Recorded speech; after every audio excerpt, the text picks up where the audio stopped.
Hey guys, and welcome back to the Game podcast. My name is Green9090. With me, as always, co-host, not bitter rival anymore, Zenid Cyrene. How you doing, Zen? I am doing okay. Happy end of 2017, everyone. Merry Christmas, everybody. Happy New Year. Here we are, closing out the new year with what I thought was a really heartwarming holiday story. So this was in Copenhagen.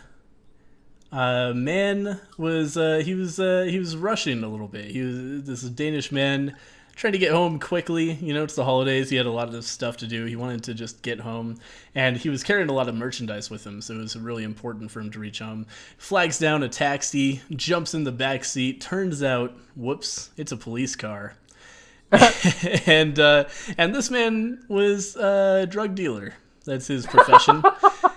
So he's carrying around 1,000 joints, is what this article says. Wait, what? I don't know if they were all rolled into joints. That seems ridiculous to me.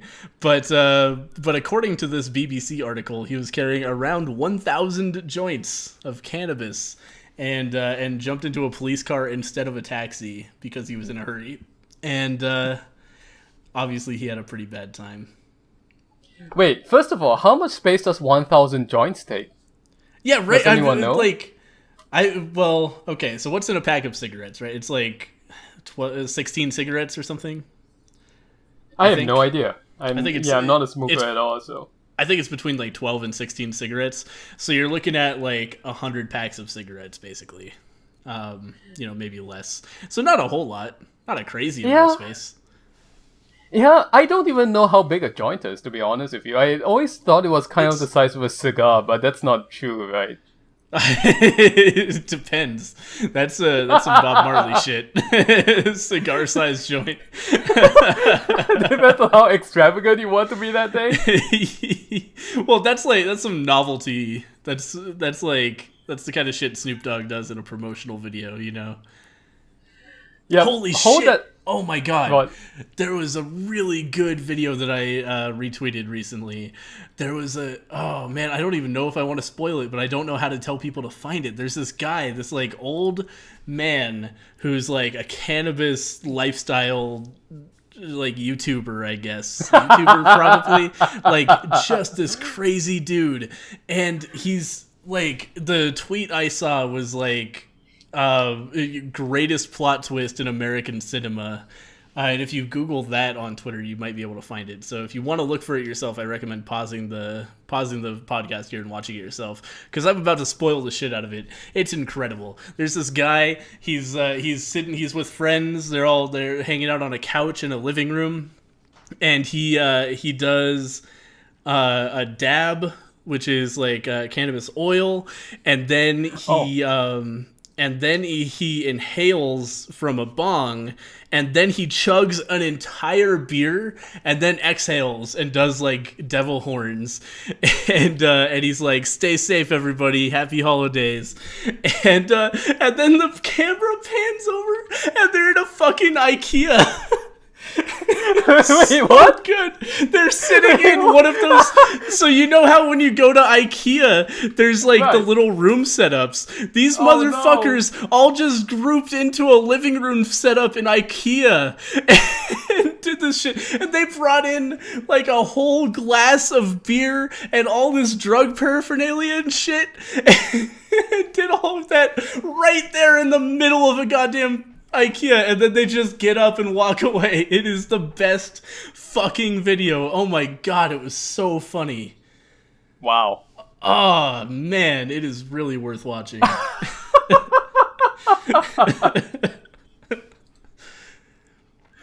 Well, that's what happens when when you are marijuana lifestyle YouTuber, I guess. No, he had like 5 people. A legend that never dies just asked in chat, did they leave everything there? They had like 5 or 6 people with them, and they all just gathered it up and walked out. Like presumably that's how they smuggled it all in. Like one guy was responsible for like smuggling in a glass, like a mug of beer under his jacket, and another guy was smuggling a full bong and shit. Oh man, like the planning that must have gone into that.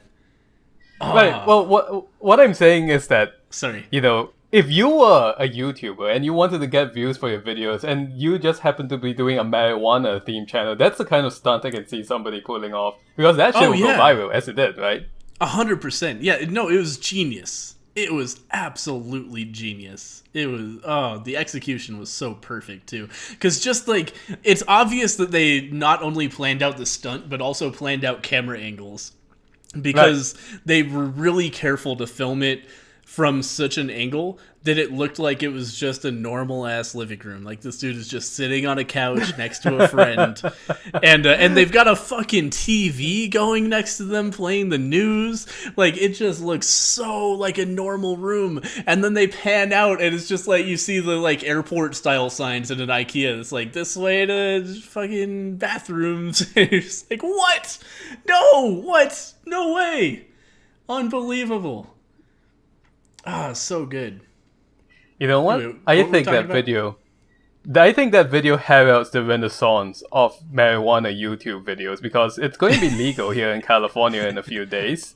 Oh yeah. So that's right. So, January 1st. Let's go. Yeah.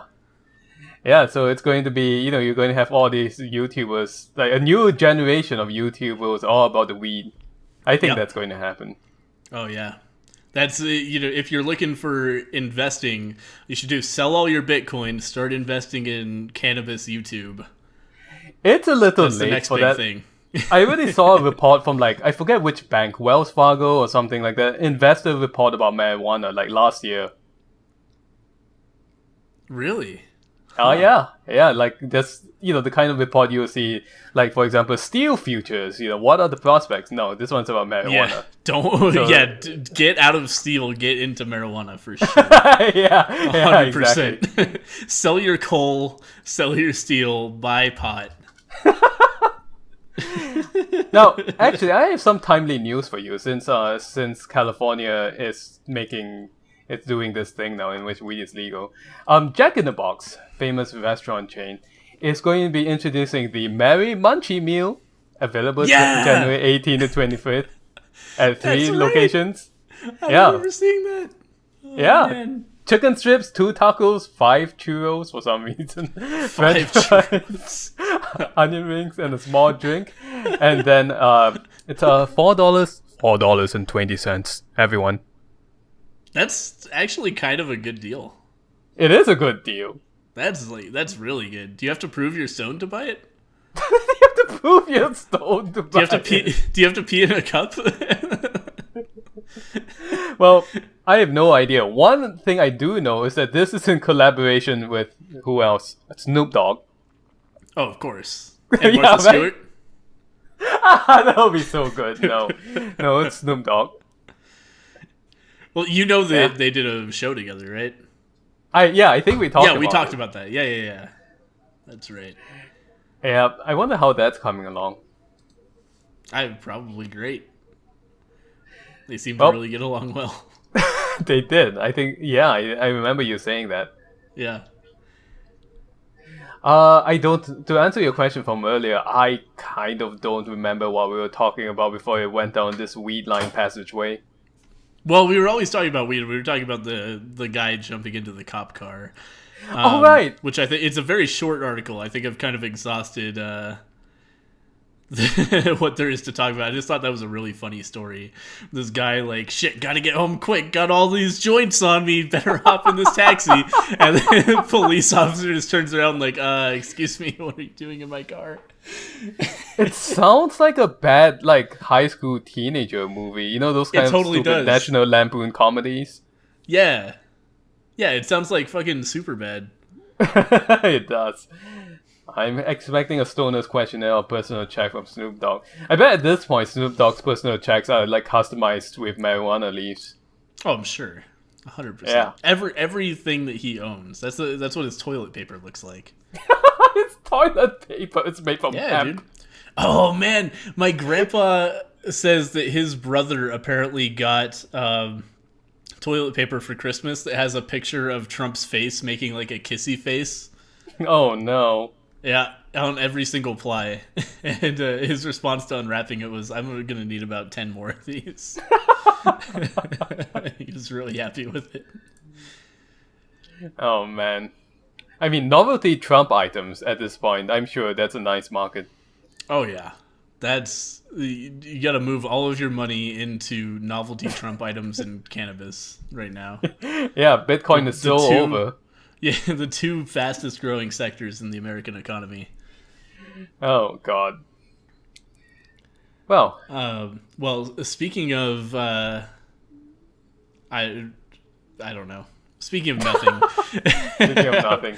I thought I had a segue, but it just completely left my brain as soon as I started talking. But anyway, we're going to talk about Amazon. Amazon, frequent appearer on this podcast because they do so much ridiculous shit. This time, a customer was like apparently dealing with customer service, and I guess he pissed off one of the customer service people in India. And that person got mad and started recommending them books. And you wouldn't think normally that would be a big deal. However, these books had titles like Death Follow You Home, The Denial of Death, Death Made Me, Suicide's an Option. Yeah, just started emailing him like thinly veiled death threats in the form of recommending books through their service. And that kind of freaked the guy out because he was like, wait a minute, that means that this customer service employee I was talking to is able to like access his account in enough detail to start recommending him books through Amazon, which is kind of wild when you think about it. So that's a pretty concerning incident. Wow. Yeah. So did Amazon say, like, release a statement saying that they're going to take some kind of action? Amazon offered him 50 euros because he's from Europe as a goodwill gesture, and according to Amazon, the individual involved no longer works for Amazon. Wow. So they fired the guy and gave the dude $50. And he says that at no point did Amazon say, we're confident you're not in any danger. This individual is thousands of some miles away. They told me none of that, which I was not happy about. So they weren't like, at no point were they like, it's fine, he's not gonna kill you. They were like, well, sorry this guy's gonna kill you, but here's $50, go buy yourself something nice. So they didn't handle it the best, but they did, they give him $50. Yep, you can, I don't know, just buy a video camera. Just be paranoid forever. Can you get a video camera for $50 now? I guess you probably can. Yeah, you can. Or you can do what I did back in the past when there were stupid teenagers, like, prank ringing the doorbell at 4 a.m. in a house I lived in. And get a fake video camera, something that just looks like a video camera, and put it up on the door. Dude, that is supposed to be a really good deterrent to crime, is just having anything that looks like a visible security system. Because anybody who's casing a house will be like, not that one, immediately. Like, there's just no way. There's so many softer targets. Right.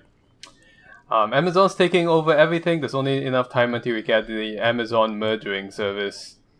Dude, we're real close. You remember that fucking Amazon Key service where your delivery guy can just walk into your fucking house? Oh my god. Somebody's going to be... That's so... I didn't even think about that when we discussed that. Some hitman or something is going to pretend to be an Amazon worker, go in and like slip something into somebody's cup or something along those lines. 100%. Yeah, it's such a ridiculous position to put yourself and a delivery guy in to let them into your house.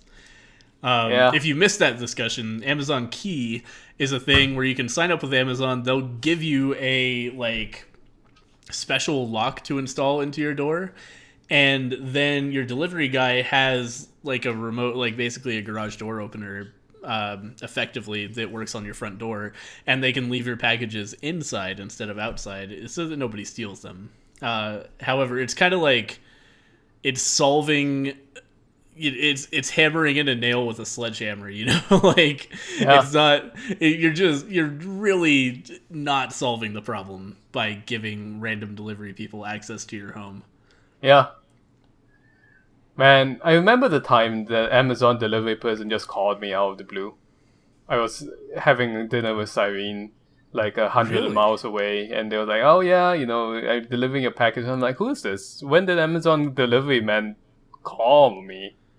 Yeah, And what? That's never happened to me before in my life. yeah, that's never happened to me either. And true enough, when I got back, the delivery was there. So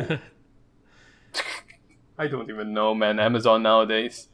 Yeah, that's wild. Like here, it's all like UPS and mostly UPS, but also something called Amtrak.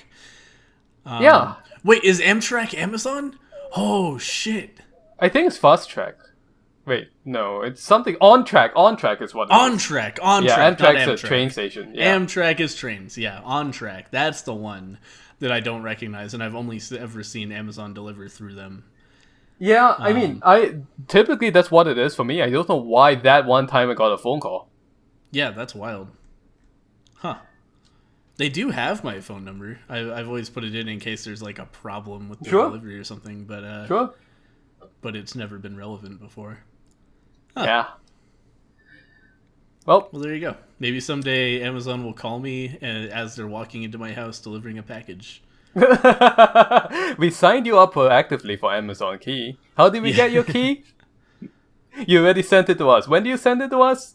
I don't even know. Yeah. Don't one- ask questions you don't want to hear the answer to. Says an Amazon spokesperson. Yep.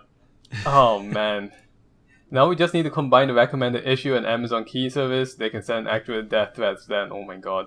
Yeah. Oh, there you yeah, go. imagine if Amazon Key was much more widespread and the guy in the story we were talking about had access to that. Jesus. Oh yeah. Holy shit. Oh god. Yeah, what if the guy like mailed him something? Yeah? Like instead of just emailing him recommendations, what if he actually mailed a book called Suicide is an Option? Like this could get really creepy really fast. Yeah, it would. It would. Or not just books, you could mail all kinds of things like I don't know, personal lubricant. Yeah, a whole drum of it. Yeah, I remember that. Oh, man. God, remember when that was the funniest and weirdest thing about Amazon was just like crazy products? Those were the days.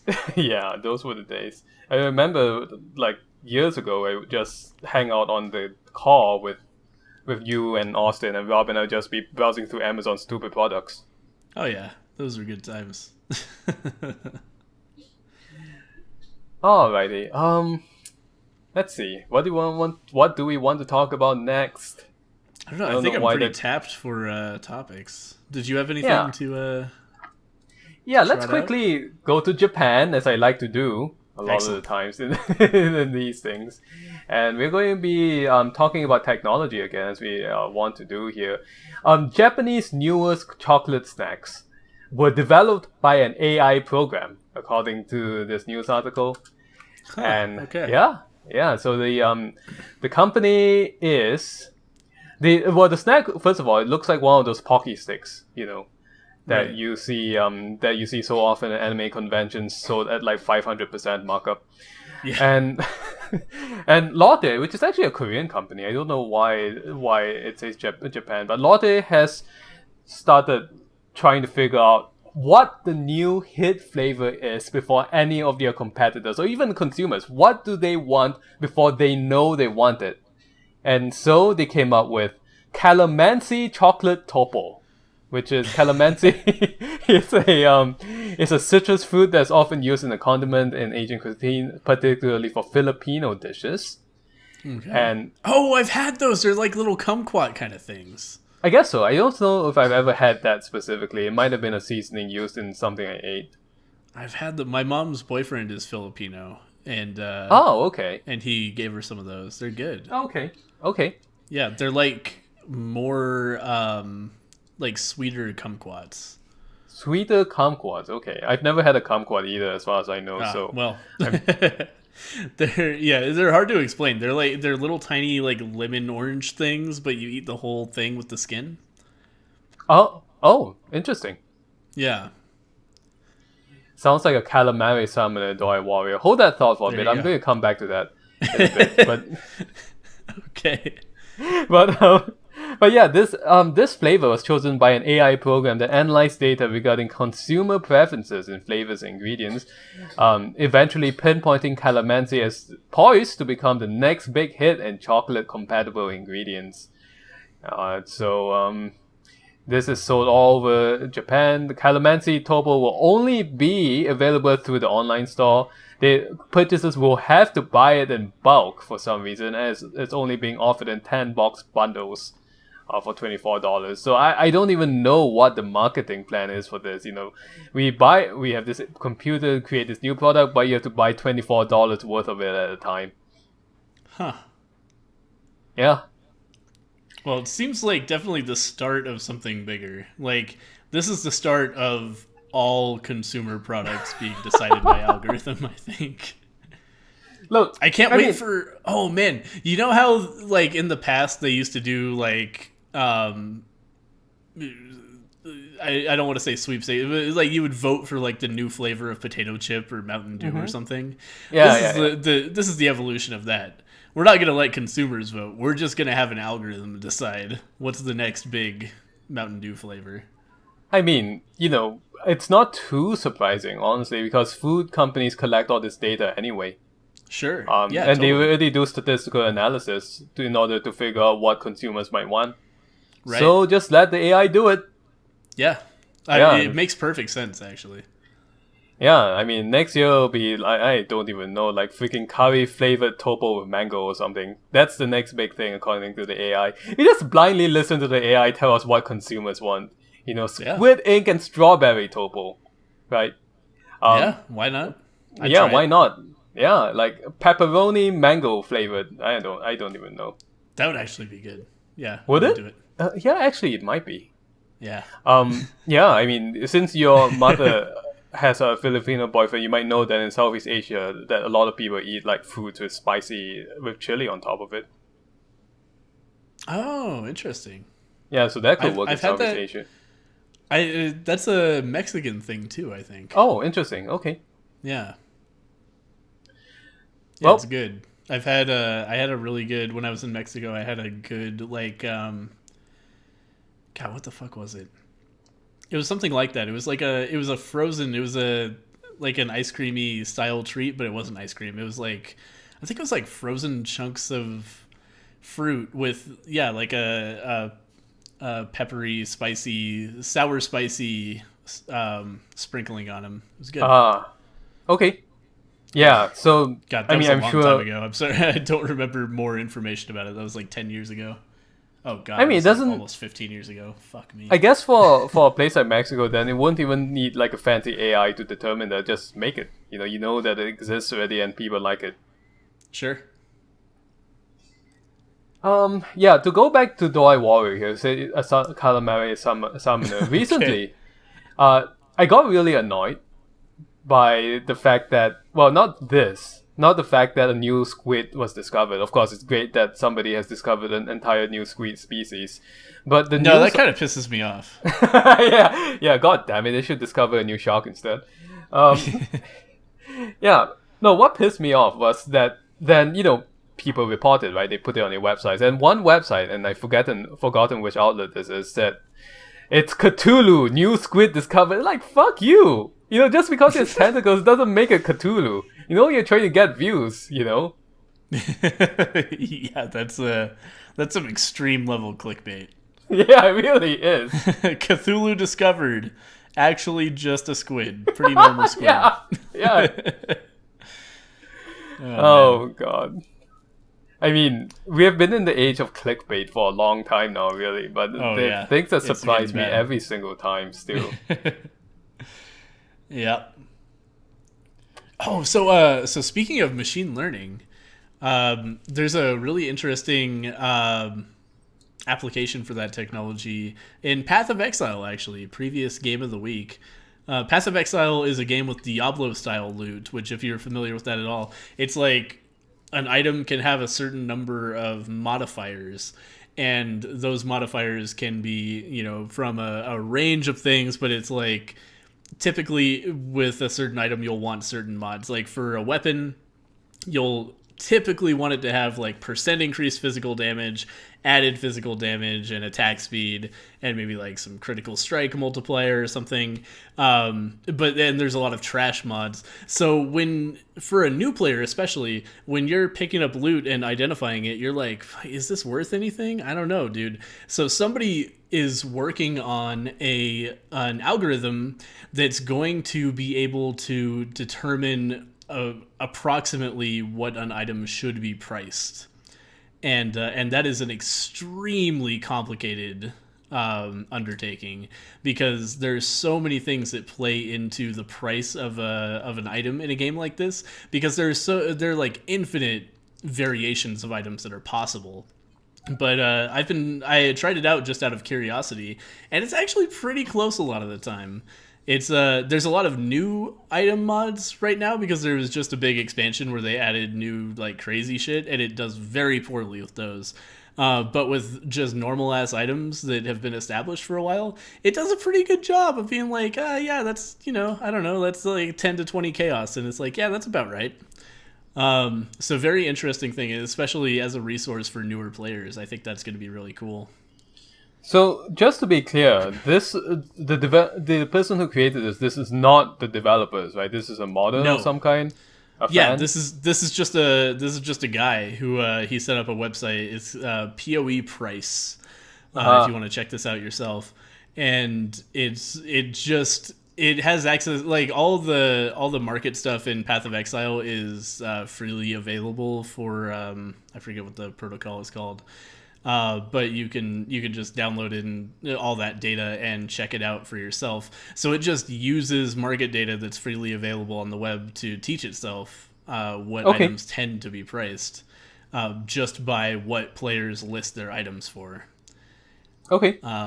Yeah, so it's really cool. And you just, in Path of Exile, if you hover over an item and press Control-C, then you copy all of the item data in a certain format, and then you just feed that to the bot and say, how much should this be worth? And it spits out both the price it recommends and its reasoning for that. So it gives you like, here's some similar items that are kind of like yours that are priced this and this and this, and that's why we think that it should be worth that. Right. Okay. So you can check its work too. You can be like, that doesn't really address, those items are not very similar to mine, and you can tell it like, no, that's a bad price. You fucked up, and then it refines itself based on that. So it's cool. It's a neat thing. Okay. Wow. Yeah. I mean, just AI is just making its way all over the place. Soon AI will tell me, what brand of toilet paper do you want to get today? Do you want one with a Trump face on it, or do you want something with Mitch McConnell? I'm sure that exists as well. Or cannabis leaves. Cannabis leaves. All right. Let's see. Do you want to? I know. Did we promise or did we discuss last time around? We wanted to talk about some of our favorite games of the year, right? Yeah, it seems like an appropriate thing to do on as the year winds down, to do some game of the year stuff. Yeah, so what comes to mind for you? Let's see. Slay the Spire is actually a big surprise, like last minute. Yeah, really, right? Topper for my game of the year. I really, really have been enjoying that game. I've been playing a lot of it, kind of, and that's been super fun. Slay the Spire. It was our game of the week just last week, right? I believe so. Yeah. Yeah, it's a roguelike deck builder, and it's got really good card-based gameplay that's just super addictive, really smartly done. Every run is different because you end up with different relics that are kind of like Binding of Isaac style, just roguelike items that give you special abilities, and you combine those with your deck, and you end up with lots of different possible variations. So every run is very unique, and you have a lot of different play styles. Like recently I had a deck where I just stacked strength ridiculously, and it was super fun. Like I would just end up in this situation where I'd get up to like 8 strength and then double it with a card, and then I'd have heavy strike, which scales really strongly with strength, and I'd do like 150 damage with one hit. It felt really good. Yeah, I haven't seen that. It was before. Crazy. Yeah, it was good shit. I really enjoyed that.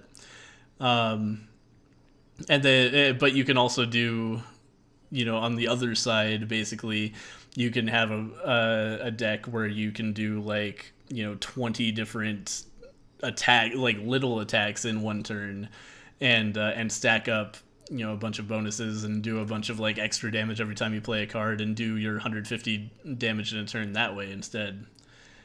But yeah, really good, solid game. So that's I don't know if that's game of the year for me. I'd have to think about it harder, but that was kind of a surprise late contender for me. Yeah, I'd say the same. I mean, you've brought up everything that I wanted to say about the game.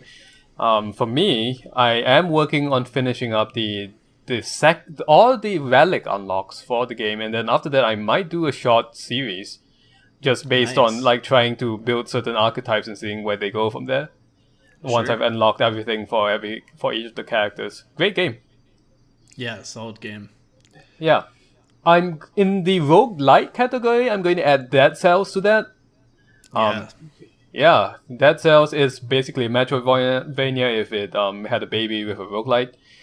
And it just feels really good to play, as we talked about during the episode that we discussed it.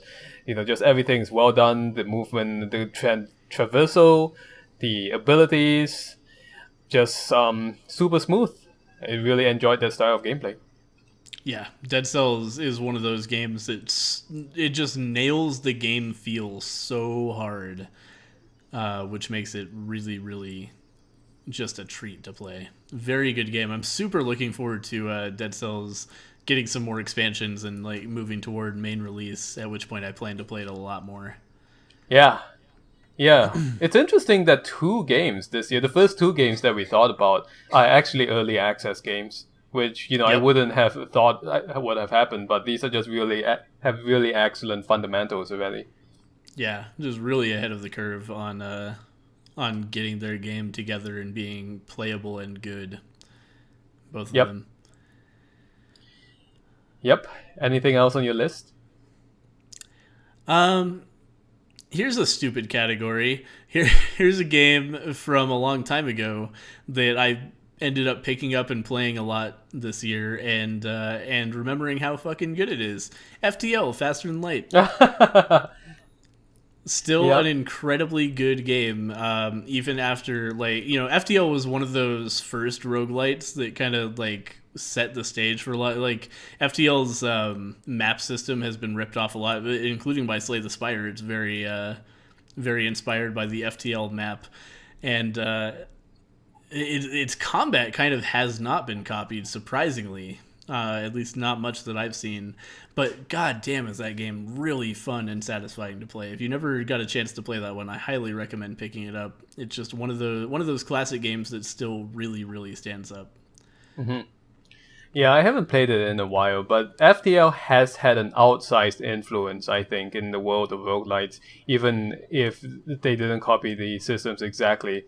There's so many games out there now that I can trace back to FTL, like Slay the Spire, you mentioned. There's this thing called Out There, Omega Edition, which is basically FTL without any combat. So many games out there now.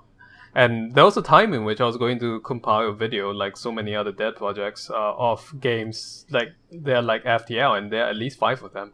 I just don't remember all of them now. But Flamebreak was one that was I think had a lot of inspiration from FTL. Mm-hmm. Yeah, they are creating a game called Into the Breach. So maybe after Into the Breach, we will see FTL 2. I don't know. It's way past time, I think, for FTL 2 at this point. I wonder. Yeah, we'll see. I feel like FTL 2 was actually the Advanced Edition expansion. That was basically. I don't know if you've played that. Have you? I'm looking at this. Well, was the expansion free? Yeah. I don't remember. It's been so long. Yeah, free. Yeah. Yeah, if you haven't played since Advanced Edition, highly recommend. They added a lot of quality of life tweaks, and also a bunch of content. Oh, okay. Yeah, it's and I never had played too much of it, and that was one reason that I had decided to play some now. And man, did I have a good time! It's an extremely good game. I will say that even though I stopped playing FTL a long time ago, I still listen to the music when I work. Ah, because the music is so good. It's good for working too. yeah, it's super good. Yeah. On my list, not necessarily. My list actually consists of games that are not necessarily games that got released this year, but games that I played this year. Because unfortunately, I don't have a lot of time to chase all the new releases. Um, I'm going on my list as a kind of an honorable mention was actually PUBG. Yeah. Yeah, because again, there's a lot of debate out there about whether it is the game of the year or it should be considered a game of the year, but it certainly is a game that has made a gigantic splash in the gaming industry. And I don't play it for fun, but whenever I play it, I do have a good time.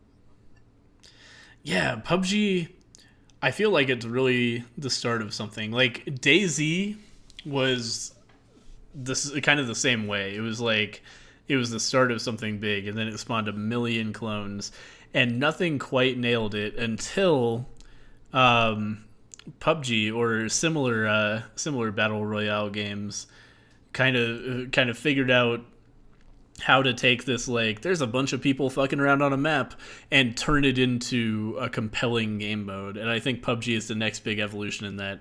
And I feel like this is all coming towards something big. Like, there's gonna be a really fucking good game that comes out of all of this refinement that's happening. And I don't think it's gonna be PUBG, unfortunately. Like, a lot of people really like that game, but I feel like it has enough problems that, like, it needs one more super smart person to look at that design and go like, oh, here's how this should change to be better. And I think, yeah, I think it's all leading up to what's going to be an incredibly good experience. I'm really excited to see where that genre goes. Yeah. Because it is like, it's such a compelling concept. I really like it a lot. Yep. Yeah, I haven't played it since, but I'm sure at some point my brother-in-law is going to come back from LA and he's like, it's PUBG time. Let's do it. Mm-hmm. Anything else on your list? God, I'm trying to think. It's been a long year. Cook Serve Delicious 2 is very, very good. Yes. Yep. Cook Serve Delicious 2. Some of the most funny writing. Yeah, I was about to call out the writing, actually. It's like, it's some of the best world building I've ever seen in a game, in that it's all just like ridiculous and crazy, and it doesn't really matter. Like, it doesn't try to take itself seriously at all. It's just like, it's a bunch of just ridiculous stories that really tickle my sense of humor just right. Yeah. Very much enjoy reading the backstories on Cook Serve Delicious too. Yep. And the gameplay is very good. Cook Serve Delicious 1 really grabbed me when it came out, and the second game has really done a good job of taking those systems and creating something more compelling out of them. Because CSD 1 was kind of like, what you would kind of get to a point where you had nailed it and you didn't really need to branch out and do other stuff. And Cook Serve Delicious 2 gives you a lot more reasons to, like, try out other stuff, which I think is really smart. Mm-hmm. When we were doing the Cook Serve Delicious episode, we were kind of riffing on what if Cook Serve Delicious took place in like a dystopia or some kind. Mm-hmm. And one of these days, I'm going to do a stream in which I'm going to try to prove exactly that. Like, just really dive into that. That would be a wild time. I would watch that. Also on my list, very recent, actually came out this month, for games that I would consider for Game of the Year, is Gorogoa. And yeah, this is a puzzle game that has been in development for a while, and it's actually really hard to describe succinctly what it is. You have to go and look it up on Steam. But the way it describes itself is that it is a hand-drawn story. Everything is just very well-drafted, colorful, elaborate hand drawings. But you're arranging panels around to try to solve puzzles.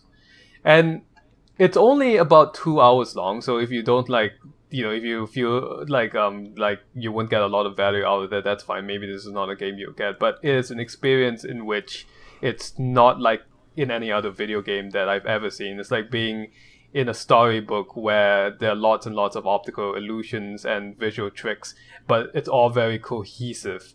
and all very beautiful. Interesting. I don't think I've heard anything about that. I should check that out. Yeah, I just played it recently. I'm probably going to make a video on it as soon as the holiday season stops kicking my butt. So that's Nice. that. And let's see. For For me, me, yeah. oh, go ahead. No, go on. I already said something. Okay. Resident Evil 7, Ooh. I played a little bit of. Ooh, And that did that come out this year? I don't it did. remember. It came out really early this year. Yeah, it was I Like couldn't remember if January it or was something. like late last year or early this year. Oh no, it was January. Wow. That game is killer. So I was a big fan of the early Resident Evil games. When I was in high school, I played the Resident Evil 1 remake on GameCube, and then I played Resident Evil 4 a lot. I was really into Resident Evil 4. And Resident Evil 7 is kind of a return even to like pre-Resident Evil 4 in a lot of ways. It's very like Resident Evil kind of went off the deep end after 3, but especially after 4. Like it just turned into this weird fucking like action game and everything. So when they started unveiling like Resident Evil 7 is a first person game, everybody was like, what the fuck? It's an FPS? Like, what is going on? It seemed crazy. But weirdly, Resident Evil 7 is the game most like Resident Evil 1 that's happened in the Resident Evil series for years. It's just so much like the fact that you're wandering around a house and there's like doors where you need special keys. You've got a really limited inventory. Your ammo is extremely limited. You're playing around. You've got like everything takes one inventory space, including your keys. So every time you go out, you're like, "Fuck, what keys am I gonna need?" And the enemies are extremely threatening and very costly to fight. So it's like it's much more into the survival horror and much less into like, Resident Evil 4 was like fucking you could have a whole fucking attache case full of like 5 different guns and like infinite ammo, and you could have a bunch of grenades and shit. Like this game is so much like every time you go into an encounter you got to plan that shit out. So it's very like it's so much like the early games, but translated into first person, and it's also absolutely gorgeous. Holy shit, the graphics in the game are really good. So I was very impressed with it and kind of like shocked by it. I was extremely surprised by that game. So if you liked early Resident Evil games, that's something that you should check out, because even though it is first person, it's super Resident Evil-y in a way that 5 and 6 were not. Yeah, I mean, I'm not a fan of Resident Evil. Well, I mean, that's not to say I hate it. It's just I've never really played the games. But when I watched several people play the game, like Nick and Austin, back in January, and the atmosphere of it really impressed me in a way that other Resident Evil games really didn't. Because, Resident Evil 1 was too... Excuse me, sorry. It's too primitive. Sorry about that. I don't know why I started coughing. Too primitive, and the other games, like you said, were ridiculous. This really nails that super creepy atmosphere, and so it made an impression on me. Yeah, I usually don't get uncomfortable with horror games. I wouldn't say this game like freaked me out, but it had a really the sound design is incredible. Like it had a really unique sound design that really made me consistently uneasy, and that was that like you go into creepy areas and then there's shit like water pipes that are banging and stuff, and like weird like piles of stuff that are making creepy like crawly noises, and so you're constantly like looking over your shoulder thinking there's something about to attack you, but really it's just ambient noise. And that's used so effectively. Like I played it with headphones on, and it's so much like, oh shit, there's something right behind me. And sometimes there is something right behind you, and that's why it's so effective. Because you just every once in a while, a monster will like just form out of a wall and come at you. So you've got to constantly be aware of what's going on behind you. So it uses the first person perspective in a way to do scary shit that it was not possible in third-person Resident Evil games. Instead of, like, a lot of the time I feel like a first-person game kind of has trouble, like where you have a gun anyway, has trouble being scary because it's like, I've got a fucking gun, I can just shoot stuff. But this game makes encounters very threatening, and you're always just like, because you can't see behind yourself, you're always like looking behind you and being like, shit, is there something there? Is there something there? It's very good, very effective. Yep. I would recommend that game, even though I've never played it. In terms, I mean, if you're a survival horror game, you would know about this game already, but still, it really impressed me. Yeah, like graphically, sound-wise, in every way, technically, the game is fucking unbelievable. It's one of the best looking games that's ever existed. It's really up there at the top tier. In fact, I think it does some things that I don't think I've seen any other games do. Like, for example, when you shine your flashlight at water, there are like rippling reflection things on the walls around it, which is like wild. Like, it actually models like realistically what would happen if you reflected a flashlight off of a body of water, which would be like just rippling, moving flecks of light on the walls around it. And like, your shadow of your player character is generated in real time, so like when you aim your gun or have it up, like your shadow changes to reflect that. Fucking wild. Like, just like stuff that no game has bothered to do before. Very cool, very, very technically impressive video game. And the sound design, oh my god, this game sounds amazing. Yep. Well, is there anything else in terms of games you want to highlight for Games of the Year? I think that's it for me. I think you had another one, or yeah, just very quickly. I'm going to say Danganronpa 2. This is for people who like anime bullshit exclusively. But the reason I say Danganronpa 2 is, even though there's a lot of annoying stuff in Danganronpa games in general, this one particularly had just really one of the best characters I've seen in an anime game. Like, just surprising all around. The plot twists in the game for the main plot aren't really, but characterization is top notch. So if you're interested in anime, visual novels / courtroom drama type games, you should go check that out for sure. But play Danganronpa 1 first. So that's that. Okay. Yeah, I've actually been meaning to check that out more. Like, I'm kind of vaguely aware of what it is, but I really liked like Phoenix Wright games. So it sounds like it might be kind of up my alley just because of that. It's basically Phoenix Wright meets Saw. That's far as I know. Yeah. That's a compelling concept. Yeah. Just be careful of a lot of bullshit. But if you can get past the bullshit, then, especially Danganronpa 2 has some very memorable characters and scenarios. Sure. And, one more game for me. Frog Fractions 2. I still have not played that. I don't want to say almost anything about it because I don't want to spoil any of it, but it has a lot of different games in it. I'll say that it's got a lot of very different games going on inside the game, and many of them are really compelling and interesting concepts, like much more than you would expect them to be for what the game is. Interesting. So, I mean, yeah, it's very worth playing. I see that it's 60% off for the Steam sale. Okay, $8, so I might consider it. Yeah, if you're looking for it yourself, you got to look for Glitter Mitten Grove. Right.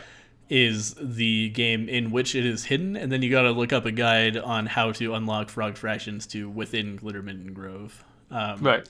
Glitter Mitten Grove is a resource management game with fairies. Right. And I've heard it is totally a full game on its own, and I've heard a lot of people like it a lot. I didn't really care for it super a lot, but if that's your kind of thing, then you might enjoy that too. But Frog Fractions 2 by itself is worth the entry price. It's very interesting. Very it's kind of more deeply thought out than Frog Fractions 1 was. Frog Fractions 1 was just kind of a weird romp through a series of crazy things. Frog Fractions 2 is more like you got to do a lot more exploring and discovering on your own. So I really enjoyed it. It's good. Okay, I might pick it up in the Steam sale. $8. Mm-hmm. That could be a future game of the week, maybe. It could be, actually. I'm considering it seriously now, so I'll go take a look at it. Cool. It is about time to get on to our game of the week. But before we do that, I just wanted to ask you really quickly, what are you looking forward to in 2018 in the gaming world? I'm looking forward to the next Call of Duty game. Vintage Warfare. Yeah, Vintage Warfare. I'm looking forward to Dead Cells and Slay the Spire getting their full releases. I hope those both happen in 2018. I think that's actually what I'm most excited for, is those two games. I am still, off the top of my head, direct use projects. Oh, looking forward to those. Absolutely. Yeah, Spelunky's supposed to be 2018, right? No, it didn't say. It just said... the other one, like Action 50, I can never remember. Action 51? 52? UFO 51? It's something like UFO. that. Just go Google it. Yeah. Google it. Right. Derek U Project. That's what I'm looking forward to. And also I'm very much hoping that Spelunky 2 is a 2018 project, but we'll see. Yeah. Doi Warrior says that he's really looking forward to Project Octopath Traveler. It actually looks really good, but I don't have a Switch, so I can't really look forward to that. It's a Japanese RPG. Okay. Huh. I had not heard of it. Yeah, go look it up. It has a really interesting art style. Let's put it that way, yeah. Next, 2018 also is going to be the year of a lot of really interesting small indie RPGs, which it's hard for me to describe in the short amount of time we have left. But look up Omori, Omori. It's kind of like a surreal psychological horror RPG maker game that actually looks very good. Okay. Yeah, so that's that. And then I cannot remember the names of the others. Ooblets is another one, Ooblets. So you can look that up. That will probably come out in 2018 also. It combines elements of Stardew Valley and Pokemon, so that should get anyone interested. Yeah. Sorry, I saw a trailer for that. Yeah. Yes. So, and looks incredibly cute. It's going to be published by Double Fine. So that's a thing that you should be looking forward to as well, if any of that sounds interesting to you. Stardew Valley, Pokemon, Harvest Moon, Animal Crossing. Yeah, that looked pretty baller. Yep. Alright, game of the week. That was something, a blast from the past really. It was Watch_Dogs. It was free. Ubisoft was giving it away so that you can do a little bit of legal piracy by downloading it. You wouldn't download the car, but you can totally download Watch_Dogs for the price of nothing for like a few days. Yep. Yeah, what did you think of Watch_Dogs? I want to emphasize, by the way, I call it Watch_Dogs as a lock, but it really is just Watch Dogs, just in case you don't know. But no, it's Watch_Dogs. If you type in Watch Dogs, you're not gonna get there. It's got an underscore in there. That's true. I thought it was interesting. I didn't play a whole lot of the main campaign, honestly, but I did appreciate the fact that it wasn't just, in something like GTA, a lot of it is basically crime drama, right? Like, you're running in, you're shooting guys, and then once you're done, you jump in a car, you drive away, you chase a person. Well, there's some of that as well, but a lot of it really is more along the lines of, how do I get into this place stealthily and get what I want without being shot by a bunch of guys, or without being detected in a lot of the cases. There's a lot of emphasis on almost like Dishonored style sneaking. I forget what the name of the game's play style is, but it did remind me of Dishonored, the fact that I was looking at the environment for ways in which I can get through a situation without getting into trouble. Yeah, totally. Yeah, it is very like Dishonored in that it gives you a lot of like crazy powers and kind of lets you loose and goes like, what are you gonna do with this? You know, and you can absolutely just go in guns blazing, and that's what I tended to do. Oh, But you don't have to. yeah. And yeah, it's very open ended. So I enjoyed that about it. So the mission, we had to do a mission in order to unlock the multiplayer, which I always think is bullshit, honestly. But Yep. but in this mission, you're supposed to infiltrate a construction site to get some kind of access key. And you said that you went in guns blazing for that one? I did, and it wasn't great. So the way this mission works is you're trying to break into a facility that is responsible for this like mythical government surveillance system, so that you can hack into it and use it for your own benefit. Um, and so there's all these armed guards hanging out in this facility, and one of them is supposed to have a key that you need to get through a door. And I went in, and there was one guy who was highlighted on my screen as like, this guy can call reinforcements. I was like, oh, I better shoot that guy. So I shot that guy. And all the other guys got pretty mad about that. And I was checking every single one of them, like, are you the one with the key? Are you the one with the key? I killed every single fucking dude in this place.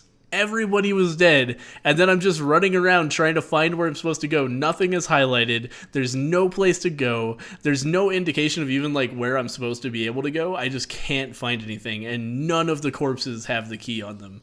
So I'm just lost. I spend like 10 minutes running in circles trying to figure out what the fuck this game wants me to do.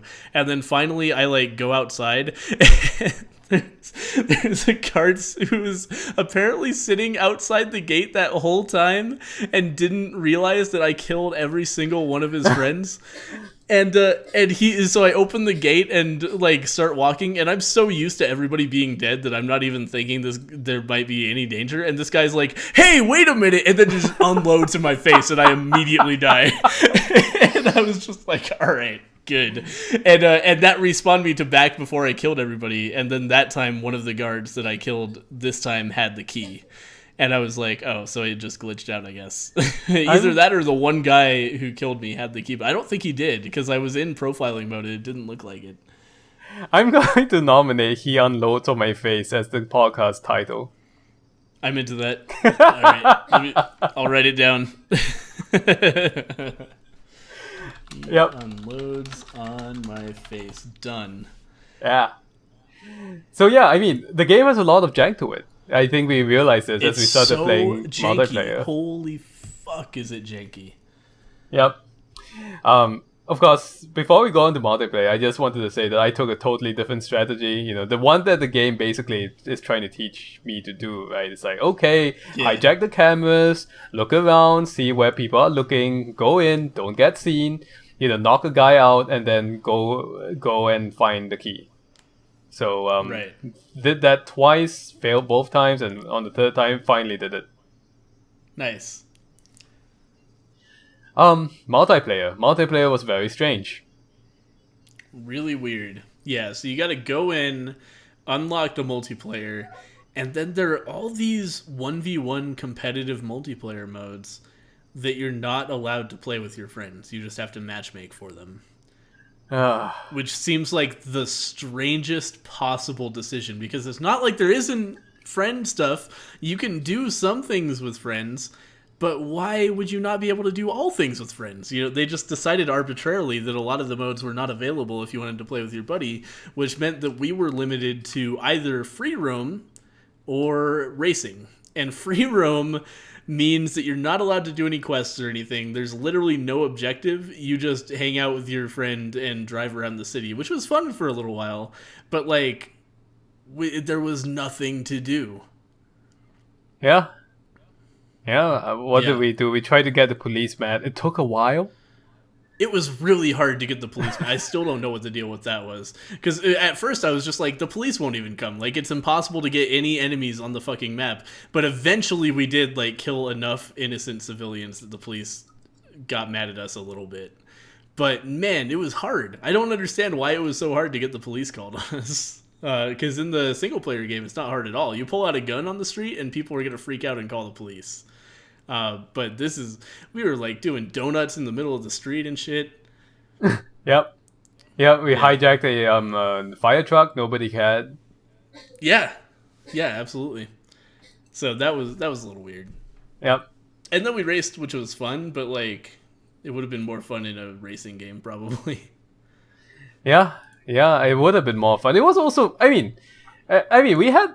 I would say I had a lot of fun doing it, but there were things that were just kind of weird as well. You know, like what happened? Like it's easy to get stuck on the environment a lot of the times. That happened to me. It was easy for you. Yeah, that actually happened to me. Multiple times. There's a picture on my Twitter of just like my car like halfway up a cliff. I don't know how I managed to do that. Yeah, his fucking car is like vertical on a cliff and he's not allowed to go in any direction apparently. I had to go and bump him so that he could drive again. And there was another time when you were just sitting there like you managed to like balance your car on top of a cement divider or some shit and weren't allowed to move. So I had to bash you off of that. Yep. Yeah. And then Zen was much better at game breaking than I was in the racing. Yep. And then when the race ends, you can just, for however long it takes you to load in the next race, you can just do whatever you want. Just hijack a car if you want to. Yeah, you're basically in free roam at that point. It's so weird. I mean, it's great because you don't have to sit around and wait for the loading screen or for voting or whatever, you know. But I did enjoy like smashing into you at the end of the race because you beat me except for one race, I think. And then that one where I tried to hit you and I fucked it up. Yep. Oh man. See, that was fun. But man, the driving in this game is so janky. Yeah. Like, holy shit. You drive above 60 miles an hour and your car does not know how to turn anymore. You try to turn a little bit, it is just going to spin out. Like, you have to be so cautious about driving. And I get the impression that like later on you'll get better cars that drive better, but they like their baseline car is like you're not allowed to go anywhere. Like you have to drive like an old lady if you want to get to your destination safely, which is very jarring. Also, man, the PC controls on this game are garbage. There's like heavy mouse acceleration and weird like aim assist. Like they didn't give you mouse control at all. Like they just tried to like emulate controller with a mouse kind of thing. So it felt very bad to play on a PC, unfortunately. Yeah. It's the sort of thing you kind of need to play it with a controller, and if you're like me and you can't aim with a controller, then fuck you. It's a bad game for you then. I was playing it with a controller, and for the most part I thought it was fine, except that the key mapping was a little bit weird. They mapped the cover to like one of the face buttons. I think it was A. And what would it normally be? I don't know, but it just felt weird to me because they mapped sprint to one of the shoulder buttons, which is kind of strange overall. So I kept, instead of sprinting like I wanted to or moving faster, I just kept like like sticking myself to a surface like a crazy person. Yeah. Yeah, the cover is very aggressive in this game. It's like you press that cover button and you're not like, I just wish it was a crouch button. I was actually having trouble with this. I was playing a little bit right before the podcast and I wanted to crouch behind a divider but shoot at guys who were shooting at me from behind me. But the problem was like I couldn't see the guys who were shooting at me, but they could see me. So I was getting shot, but I couldn't. If I left cover, then my dude just stood up, and he would get shot by the like 5 dudes standing behind him. So there was no combination of buttons I could push that made any sense. Right. Like either I just sat there getting shot by a guy I couldn't shoot back, or I would just stand up and get fucking lit up, which is what eventually happened to me. I had to stand up, and I just got immediately downed by all the dudes who were looking at me. Right. So stuff like that is very awkward.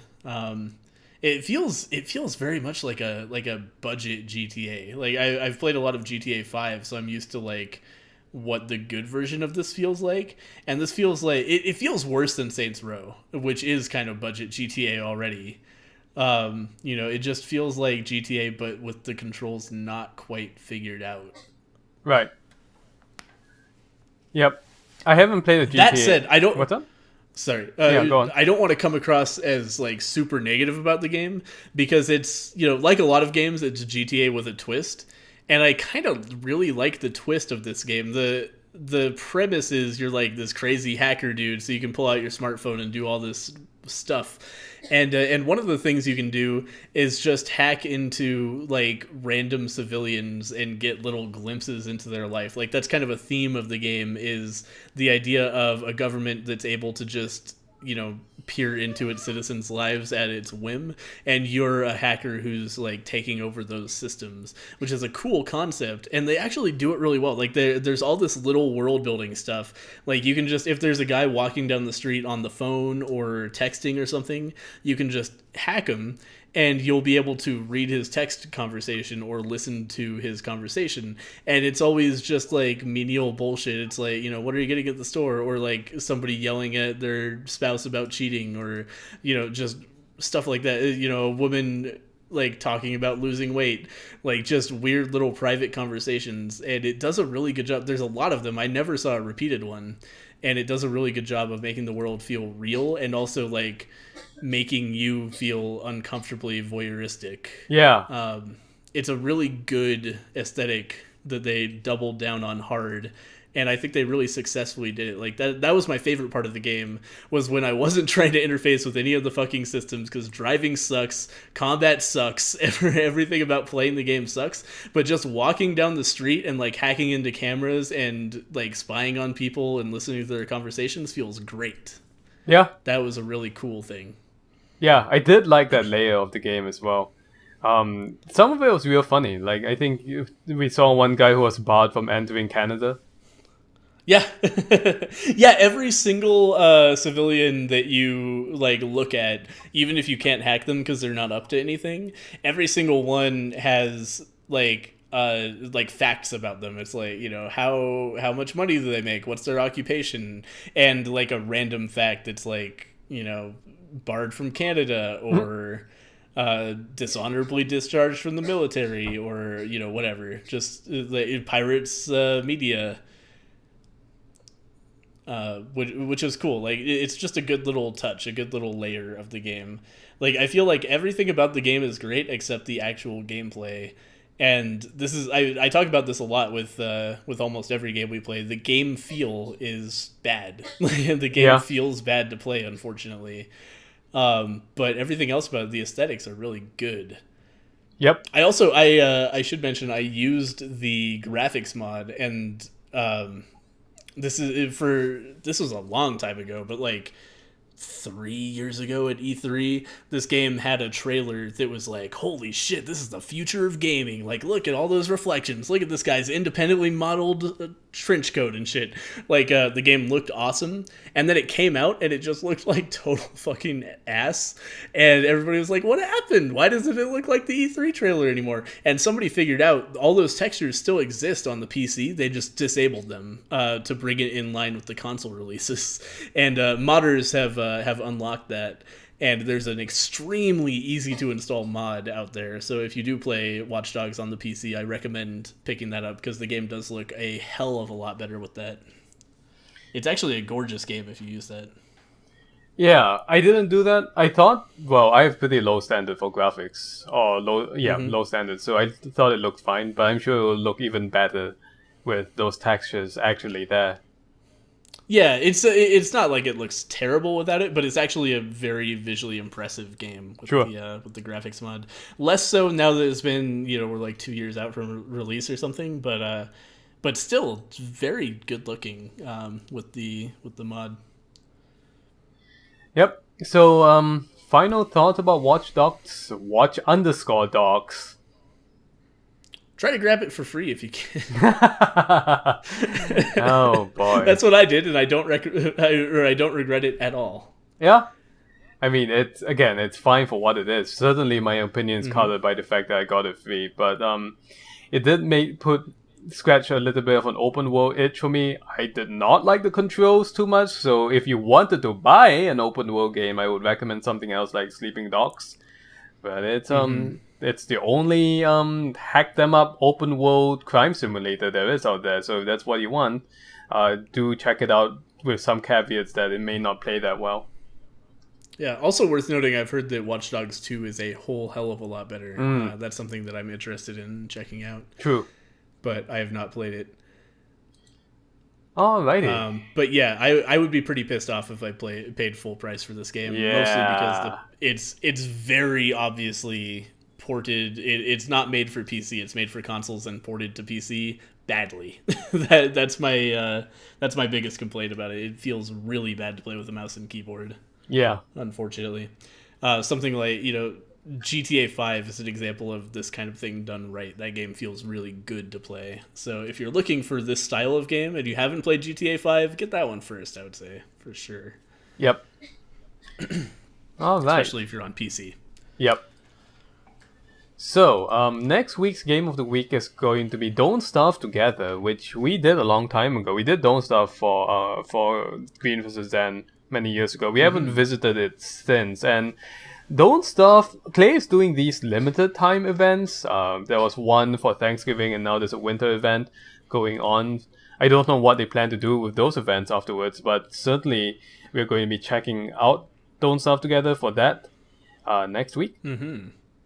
Yeah, that event ends on January 8th. So if you want to play that, this next week is going to be the correct time to do that. We're going to be doing that. We're going to be back here on Monday, right? No, actually, we need to talk about that. No. Yeah, I need to go back down to the Bay Area again. It's been insane. So yeah. Okay, no problem. So keep an eye on Twitter. We'll announce when the game is going to be, but at some point we're going to play Don't Starve Together here on the channel, and then at some point soon afterwards we're going to do a podcast. Sorry about that. We should have discussed that beforehand, but we'll get that schedule out soon. Yep. So that'll be fun. We're going to do this crazy Don't Starve Together winter event. Come check that out, and make sure you go over to youtube.com/Zen and Cyrene. Check out my co-host and see all the crazy shit that he's up to, and we'll see you guys next week with more Game Not Game. All right. If you're not watching this on twitch.tv/green9090, you should come over. We don't bite. We answer questions in chat during the podcast, so do come and watch us there. And we'll see you guys next week. Bye-bye. Thanks for watching, everybody.